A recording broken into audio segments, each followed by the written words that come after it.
রামকৃষ্ণ পরমহংসের কাছে মা কালীর একটি ছোট মূর্তি ছিল, যেই মূর্তিটি দেখিয়ে তিনি তার সকল ভক্তদের বলতেন, মায়ের এই মূর্তির মধ্যেও পুরো ব্রহ্মাণ্ড সমাহিত রয়েছে। একদিন কিছু বিদেশি রামকৃষ্ণর সঙ্গে সাক্ষাৎ করতে আসেন। তখন সেই একই কথা তিনি বিদেশি ব্যক্তিদের সামনেও বলেন। তখন বিদেশিরা বলেন, এই দুনিয়া এত বড় যে তার মধ্যে এই ছোট্ট মূর্তির কোনো অস্তিত্বই নেই। তাহলে এটি কিভাবে সম্ভব যে এর মধ্যে পুরো ব্রহ্মাণ্ড সমাহিত রয়েছে? তখন রামকৃষ্ণ পরমহংসদেব হেসে বলেন, আমাকে একটা কথা বলুন তো, সূর্য বড় নাকি পৃথিবী বড়? তখন বিদেশিরা বলে, নিঃসন্দেহে সূর্য পৃথিবী থেকে অনেক গুণ বড়।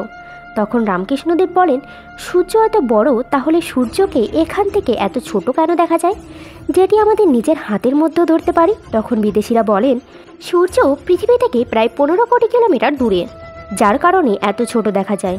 তখন রামকৃষ্ণ পরমহংসদেব বলেন, আপনারা সঠিকই বলেছেন, সূর্য আমাদের থেকে অনেক দূরে, ওই কারণে এত ছোট দেখা যায়। সত্য তো এটাই, সূর্য অনেক বড়, আর ঠিক এমনভাবেই সূর্যের মতনই আপনারা আমার কালীমাতা থেকে অনেক দূরে আছেন, ওই কারণেই আপনাদের এই মূর্তি অনেক ছোট দেখাচ্ছে।